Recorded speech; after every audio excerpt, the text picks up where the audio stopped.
ቤተሰብ ሃይ ፕሮቲን የሆነ ቁርስ ላሳያችሁ። ሶ የምንጠቀመው ኦንሊ ዮገርት፣ አቮካዶ እና 2 የተቀቀሉ እንቁላሎች ነው የምንጠቀመው። አንድ አቮካዶ ይበቃናል። ግማሽ አቮካዶ ማድረግም ይቻላል። መቼስ የአቮካዶውን ጥቅም በደንብ አድርጋችሁ ታውቁታላችሁ ብዬ አስባለሁ።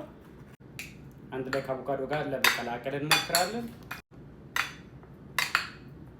ይሄ በጣም ሃይ ፕሮቲን ዮገርት ነው። 3 ማንኪያ ዮገርት አደርግበታለሁ እዚህ ላይ። ይሄን አንድ ላይ በደንብ አድርገን እንለውሰዋለን። ምንም አያስፈልገውም፣ እንደዚህ መደባለቅ ብቻ ነው። እመኑኝ በጣም ነው የሚጣፍጠው። በጣም አሪፍ ነው። ስፔሻሊ ለቁርስ ረጅም ሰዓት ወዳችሁን ይዛል። ስፔሻሊ ልክ እንደኔ ለምሳሌ ዌይት መቀነስ ምናምን የምትፈልጉ ልጆች ይሄ በጣም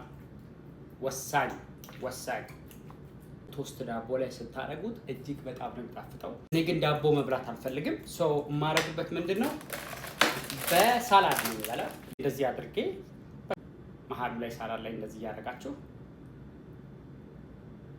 እስቲ ቀመስለት።